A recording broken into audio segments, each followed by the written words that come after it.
Madame, Monsieur, bonsoir et bienvenue à votre magazine Ça fait l'actualité. Ce soir, nous parlons du Forum Afrique Expansion. Est-ce un pont de la prospérité entre le Canada et l'Afrique? Alors, longtemps centré sur l'aide au développement, les relations entre le Canada et l'Afrique évoluent aujourd'hui vers des partenariats davantage tournés vers l'investissement, l'innovation et les échanges économiques et stratégiques. Alors, dans ce contexte, le Forum Afrique Expansion veut créer des passerelles entre entrepreneurs, investisseurs et décideurs des deux continents autour d'une vision commune de prospérité.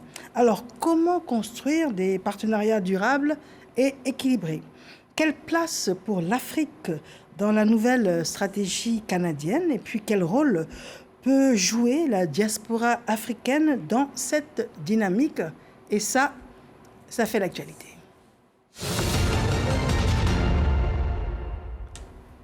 Alors, ce forum tente depuis plusieurs années de rapprocher le Canada et l'Afrique autour de nouvelles opportunités économiques, technologiques et stratégiques. Mais concrètement, quels résultats et quelle ambition? C'est un reportage signé Siaka Kone. Le Forum Afrique Expansion confirme que l'Afrique est devenue l'un des grands territoires d'opportunités du XXIe siècle. À Montréal, cette plateforme économique réunit investisseurs, décideurs publics, institutions financières et entrepreneurs autour d'une même ambition, bâtir des partenariats solides entre l'Afrique et le Canada. Le forum arrive dans un contexte où le continent africain attire de plus en plus l'attention du monde. Et ce, grâce à son potentiel économique, sa jeunesse dynamique et ses ressources stratégiques, infrastructures numériques, énergie, agriculture, finances. Tous les secteurs porteurs y sont représentés. Et derrière chaque rencontre, il y a des projets, des investissements et parfois même la naissance de nouvelles collaborations internationales. Mais au-delà des chiffres et des contrats, le Forum Afrique Expansion porte surtout un message fort. L'Afrique ne veut plus être considérée comme un simple marché d'assistance, mais comme un partenaire économique crédible, ambitieux et incontournable. Le Forum Afrique Expansion est également une tribune importante pour les entrepreneurs africains qui cherchent à conquérir de nouveaux marchés et à attirer des financements internationaux. Le forum devient alors un véritable pont entre talents africains et les grandes opportunités mondiales. Aujourd'hui, l'Afrique change, l'Afrique avance et l'Afrique attire. Et le forum Afrique Expansion apparaît clairement comme l'un des symboles de cette nouvelle Afrique tournée vers l'investissement, l'innovation et la coopération internationale.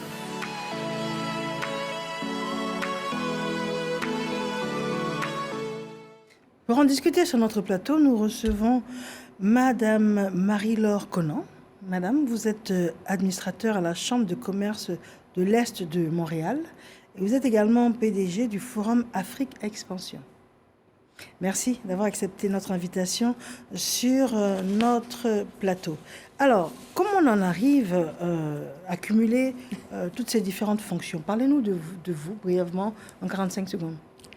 En 45 secondes, merci beaucoup, Madame Touré, de l'invitation. Je suis une passionnée, donc, qui aime faire avancer les dossiers. Et justement, là, les relations partenariales, commerciales entre l'Afrique et le Canada me passionnent. 23 ans que je vis au Canada.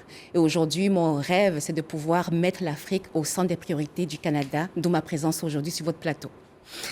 D'accord. Alors, nous parlons du Forum Afrique Expansion, un pont de prospérité entre le Canada et l'Afrique. Alors, comment le Forum Afrique Expansion a évolué déjà depuis sa création, je pense, oui, 2003? Depuis 2003, donc ça fait 23 ans maintenant qu'on existe. Alors, le Forum est parti d'un rêve, donc le rêve d'une femme africaine comme moi, d'origine camerounaise.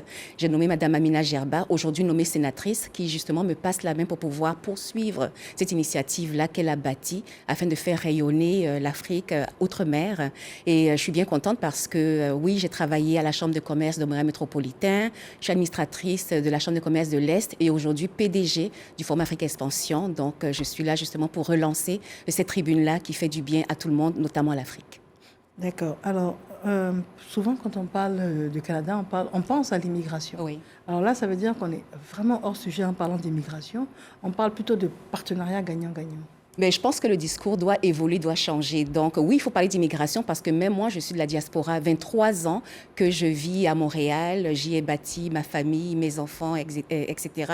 J'ai également étudié à Montréal. Aujourd'hui, on a tellement une masse critique de personnes de la diaspora africaine qu'il faut maintenant pouvoir regarder vers l'Afrique. Et on est bien formés. On sait qu'on a des talents. Il y a des talents également en Afrique. Alors nous sommes là pour optimiser ces ponts-là d'affaires. D'accord, alors vous le savez, certaines personnes le savent, mais est-ce que le regard en général des chefs d'entreprise canadiens sur l'Afrique a réellement changé aujourd'hui? Mais je pense qu'il est en train de changer et surtout qu'on est dans un contexte très favorable. Donc, on regarde là vers notre voisin américain avec qui notre économie est intégrée à plus de 80%. Des tensions commerciales, le Canada n'a pas le choix que de chercher d'autres partenaires commerciaux. Ça, c'est de un. Et le deuxième avantage, c'est que depuis l'année dernière, on a lancé au Canada une stratégie globale renforcée entre le Canada et l'Afrique. Alors, c'est une stratégie qui vient structurer les relations avec des recommandations et toute une mise en marché qui, justement, nous permet de pouvoir optimiser tous ces échanges commerciaux. Là, d'ailleurs, j'ai de belles statistiques pour vous aujourd'hui. 15 milliards de dollars d'échanges commerciaux en 5 ans, soit une augmentation de 30% à chaque année depuis 2024. Ça veut dire que, en tout cas, les affaires commerciales fonctionnent très bien entre ces deux continents. Alors, 15 milliards de dollars, c'est cela? Oui. Est-ce qu'on parle d'Afrique noire, Afrique blanche? Est-ce qu'on parle de Afrique pays subsaharienne. anglophones, Afrique subsaharienne. Donc, qu'on représente, oui, mais bien évidemment, si on rajoute la balance commerciale de l'Afrique du Maghreb, donc vous voyez que ce chiffre va en augmentant. D'accord. Alors, quels sont les secteurs africains donc, qui attirent actuellement le plus les investisseurs canadiens? Les mines. Donc, vous savez que le Canada est un champion mondial en mines. Le Canada est également un champion mondial en intelligence artificielle. Et bien évidemment, l'agrobusiness, les infrastructures. On a pas mal là, de compagnies qui sont ici, qui font affaire avec la Côte d'Ivoire notamment. D'origine ivoirienne, permettez-moi là d'avoir ce petit élan patriotique-là. Donc, d'origine ivoirienne, la première ivoirienne à occuper cette fonction-là panafricaine. Et je suis là justement dans un roadshow.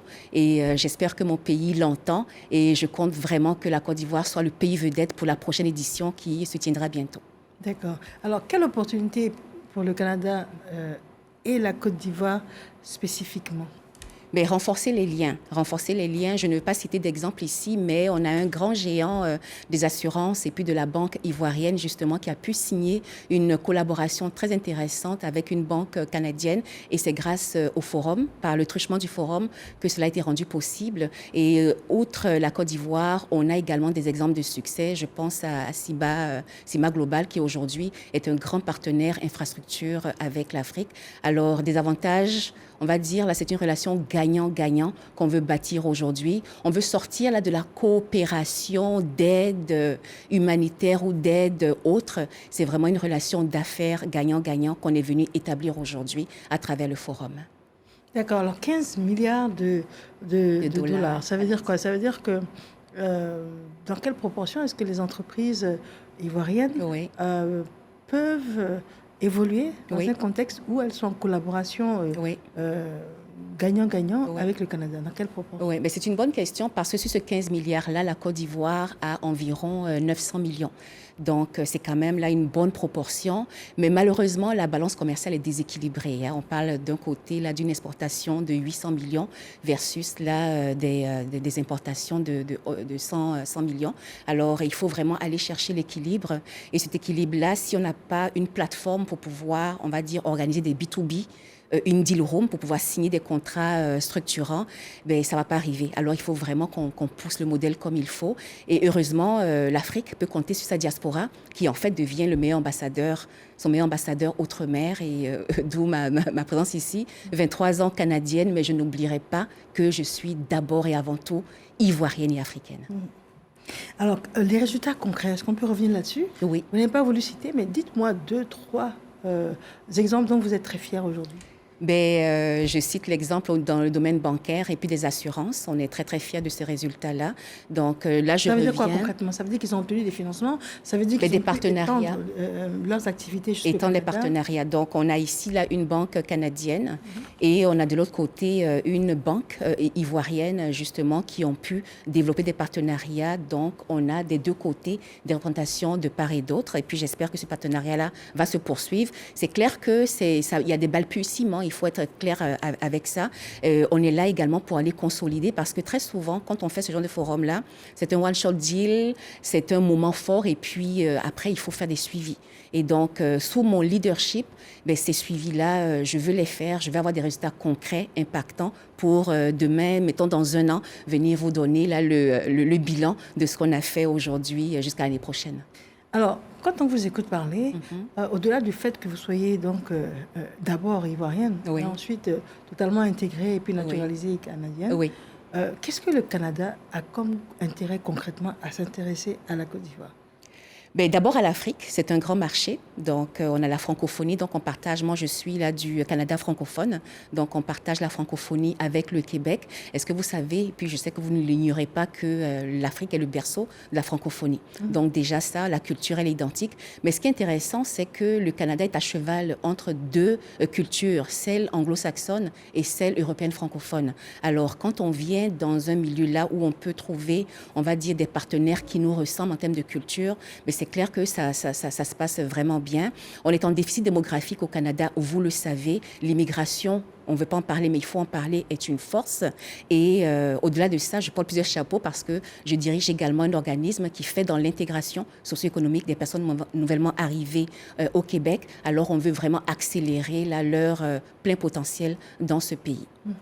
D'accord. Alors, pendant longtemps, quand on entendait parler du Canada, on semblait comprendre qu'il y avait une politique importante d'immigration. Oui. Aujourd'hui, la tendance est inversée, ça s'est stabilisé, ou c'est la même dynamique? Mais ça s'est stabilisé dans la mesure où, effectivement, comme on le dit, moi, il y a 23 ans, on entendait parler du Canada, mais ça restait encore très, très lointain.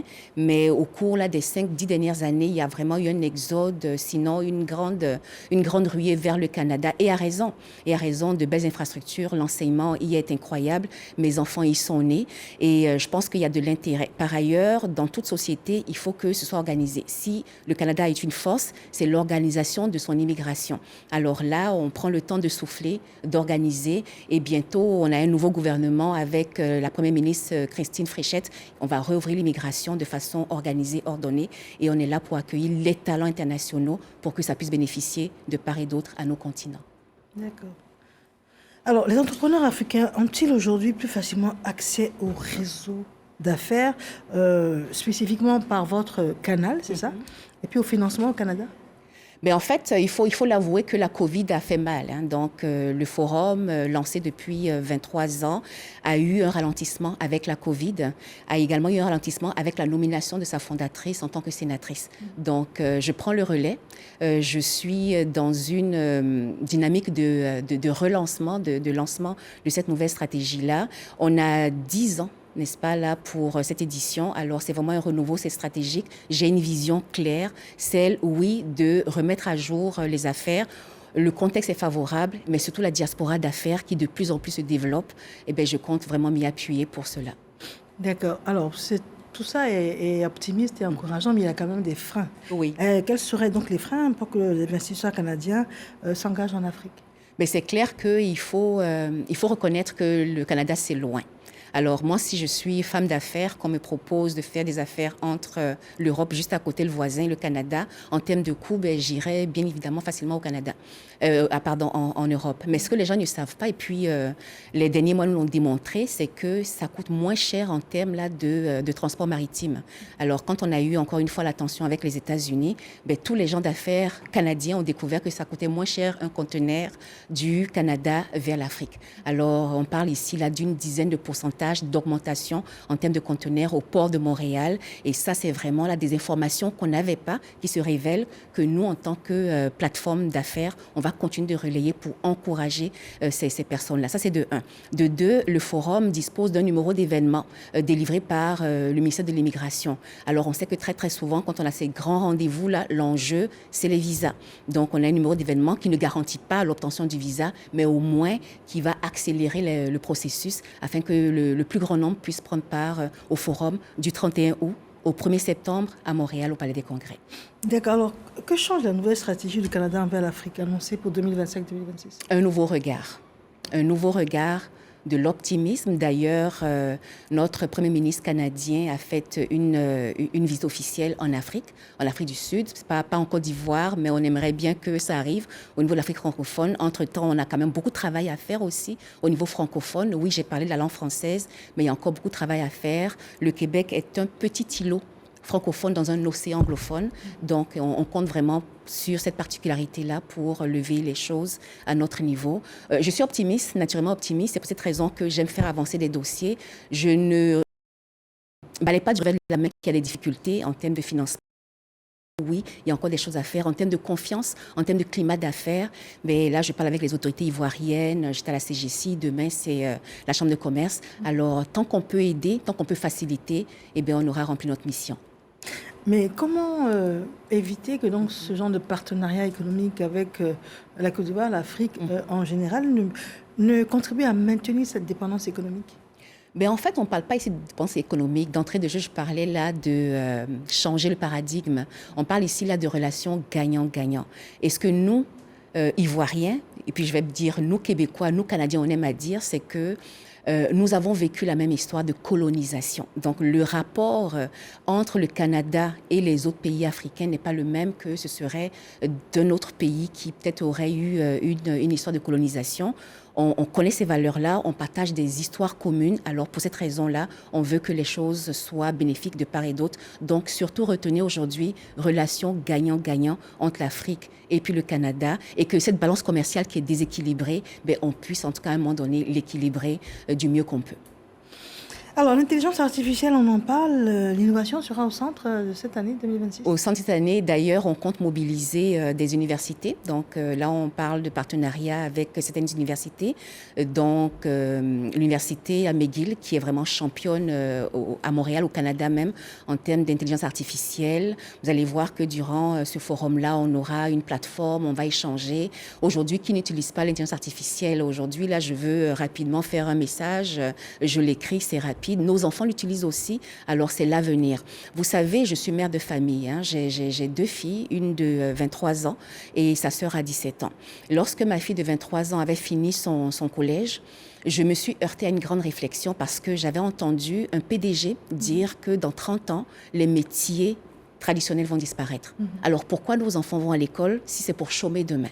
Alors, j'ai réuni mes enfants, je leur ai dit, écoutez, je pense qu'on ne connaît pas les métiers du futur, mais la compétence du futur, on la connaît, elle est numérique. Alors, ma fille, justement, aujourd'hui, en génie logiciel, elle finit son année d'ingénierat et sa sœur aussi va suivre le rythme. Donc, c'est vraiment bien important. Ça, c'est une histoire personnelle, mais il faut que l'intelligence artificielle soit au cœur parce que c'est l'avenir. On en parlera au forum, justement. Alors, avant de revenir sur le forum, est-ce que vous pensez que l'Afrique est prête à suivre le rythme? À suivre? Le rythme. Mais moi, je suis optimiste. Je suis vraiment optimiste. Vous savez, la COVID a été très révélatrice. Très révélatrice. Elle a accéléré la numérisation, la digitalisation. Mais j'ai beaucoup voyagé entre la Côte d'Ivoire, l'Afrique et puis le Canada et l'Europe aussi durant la COVID, pendant qu'on était confinés dans les pays disons occidentaux, et bien en Afrique, ça bougeait. Oui, on respectait là le cadre on va dire des mesures sanitaires, mais ça bougeait, il y avait de l'effervescence. Il y a même des gens qui quittaient le confinement dans leur pays développé pour venir, n'est-ce pas, vivre aussi là, cette chaleur ici. Alors moi, je crois en ce dynamisme-là. Il y a de cela plusieurs décennies, on nous disait que le développement se mesurait par le nombre de téléphones dans les foyers. Imaginez aujourd'hui qu'il y a plus de téléphones portables dans nos foyers africains qu'on a dans nos foyers occidentaux. J'y crois. Il y a une belle jeunesse, mais ne nous arrêtons pas là. Cette jeunesse, elle est dynamique, elle en veut, elle est très débrouillarde. Un jeune Africain est capable de se débrouiller avec très très peu pour faire de grandes choses. On y croit. La jeunesse sera justement au cœur de notre forum également, à travers nos universités puis nos cégeps, qui sont les lycées, comme on les appelle dans notre système éducatif. D'accord. Il y a un thème validé cette année? Un thème, c'est le thème justement là de la stratégie. Gagnant-gagnant. Donc, on ne veut pas seulement parler là de commerce, de relations d'affaires, mais de stratégie. Quand on parle d'une stratégie, on peut la déployer à travers tous les éléments, tous les jalons d'une société, de part et d'autre, encore une fois, entre le Canada et l'Afrique. On parle ici de stratégie globale. Quelles sont les rotations, est-ce que vous estimez attendre? Les rotations, on parle là du nombre d'invités qu'on attend. Oui, 500. C'est ambitieux, hein? C'est ambitieux, 500 invités. D'ailleurs, ce sera la première fois que le forum va se tenir au Palais des Congrès. Habituellement, on l'organise dans un grand centre de congrès, mais cette fois-ci, c'est vraiment le Palais qui est notre plus grand centre de congrès à Montréal. On compte avoir au moins 500 partenaires venus d'Afrique. J'ai fait une tournée, donc je viens d'Afrique du Sud, j'ai fait le Cameroun, Yaoundé, je suis en Côte d'Ivoire. La semaine prochaine, je serai à Dakar. Alors, on veut que les gens puissent y prendre part. On veut faire connaître le forum également. Et je compte bien, encore une fois, profiter de votre antenne pour faire un appel à l'État de Côte d'Ivoire pour qu'ils puissent réaliser la prouesse qu'on a faite en 2012 lorsque la Côte d'Ivoire a été pays vedette au Forum Afrique Expansion avec des signatures à la clé. Alors, j'appelle nos autorités afin qu'on soutienne ce forum-là qui est tenu par une Ivoirienne. Oui, effectivement. À la base, c'est tenu par une Ivoirienne. Mais Oui. vous pouvez revenir sur les domaines spécifiques? Oui. Donc, on a parlé là d'intelligence artificielle, on a parlé d'agro-business. On est encore rendu à l'agriculture, mais ça fait longtemps qu'on parle de transformation, d'industrialisation. Ça également, on va en parler. J'aime comme ça citer là l'exemple de grands champions en termes d'énergie. Donc, on a au Canada Hydro-Québec. Hydro-Québec est la plus grande entreprise institutionnelle de transformation d'électricité à travers là, notre barrage, notre fameux fleuve Saint-Laurent. On parle d'électricité, on parle d'agro-business, j'en ai parlé. On parle également, mon Dieu, là, d'éducation. Vous savez que le Canada est un champion en éducation. On a pas mal là, de nos cadres ivoiriens et africains qui vont faire de la formation au Canada. Ces écoles-là ouvrent ici en partenariat. Donc, c'est vraiment toute une brochette de thèmes dont on va parler au forum. D'accord. Et vous pensez que les pays africains pourraient négocier aujourd'hui de manière raisonnable en position de force ou en position... Oui, ça à peu près au même niveau, vous pensez? Mais moi, j'aime ça, votre réalisme, parce qu'il faut le dire, là, je suis sur le plateau, là, je fais la promotion du forum, mais il y a encore beaucoup de travail à faire. Honnêtement, il y a encore beaucoup de travail à faire. Et surtout, je parlais comme ça à quelqu'un ce matin, c'est une fois qu'on fait tous ces efforts-là, depuis le Canada, ici, on est en roadshow, je suis à votre antenne, on va aller, on va faire là le happening, on va se serrer des mains, on va signer des contrats. Et la suite, c'est des suivis. Parce que si on ne fait pas de suivi, malheureusement, il n'y aura pas d'impact. Et quand on va faire le bilan, je ne serai pas très, très fière, Madame Touré, là, de vous dire que finalement, ça n'a pas fonctionné. Je veux que ça fonctionne. Je suis une fille de chiffres, pragmatique, et je vais y veiller avec mon équipe parce que je travaille quand même avec une équipe là, très déterminée comme moi également. D'accord. Alors donc, si j'ai bien compris, à terme, on espère que le Forum Afrique Expansion peut devenir une véritable plateforme d'influence? Mais elle est déjà. Elle est déjà influente. Comme je l'ai dit, là, il y a quand même eu un temps de dormance. Mais là, on est dans la relance de ce forum-là. C'est vrai que ce forum-là, il est connu quand même là en Afrique de l'Ouest, mais beaucoup plus en Afrique centrale, généralement. C'est un peu parce que le berceau, c'est vraiment l'Afrique centrale, le Cameroun notamment. Donc là, on essaie de déployer un peu de façon équilibrée le forum. Et pourquoi? Donc, parce que la fondatrice, elle était justement... Vous allez déplacer le... Mais je ne déplace pas. Ça, c'est vraiment... au Québec, on n'a pas une chicane. Ce n'est pas une chicane que je veux commencer, mais c'est de pouvoir justement élargir. Là, je suis venue parce que naturellement, je viens vers mon pays pour aller chercher là, le pays vedette. Mais l'année prochaine, je ne serai pas en Côte d'Ivoire parce que je sais que la Côte d'Ivoire aura signé beaucoup de contrats. Je serai ailleurs. D'ailleurs, le Sénégal m'attend de façon ferme avec des rendez-vous fermes également. On a des institutions qui sont déjà mobilisées. Alors, on entend vraiment faire le tour pour donner la lumière à chaque État africain, aux 54 États africains que nous représentons. Nous sommes quasiment au terme de notre entretien. Ah, déjà? Déjà. Oh, Déjà. Alors, si vous aviez un message fort à passer, ce serait lequel? Le message fort à passer, c'est vraiment la détermination Et puis être des ambassadeurs, surtout pour nous qui sommes de la diaspora, on doit représenter fièrement l'Afrique. J'ai été très très fière quand en 2017, l'État de Côte d'Ivoire m'a décerné le prix d'excellence de la diaspora. J'étais également fière que de l'autre côté aussi le Canada me reconnaisse à travers la médaille du roi Charles III. Alors on est des ambassadeurs non pas d'un pays, mais de 54 États, parce que c'est l'Afrique, mais également partout où on passe, c'est vraiment de faire rayonner et de dire qu'il faut oublier les clichés africains. Allons vers le renouveau de l'Afrique qui est déjà présent. Il faut juste en parler et trouver des occasions de pouvoir concrétiser des relations d'affaires. Je vous remercie d'être venu sur notre plateau. Nous étions avec Mme Marie-Laure Conan. Elle est administrateur à la Chambre de commerce de l'Est de Montréal. Elle est également PDG du Forum Afrique Expansion.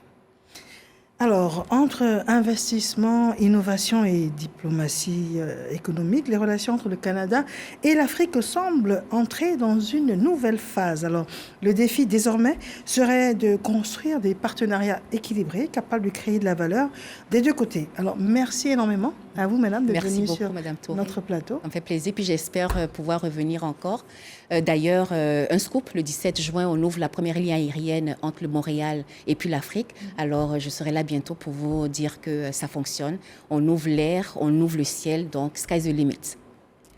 On vous attendra avec grand plaisir. Infiniment merci. Madame, monsieur, bonsoir. Je le rappelle, Forum Afrique Expansion, un pont de prospérité entre le Canada et l'Afrique.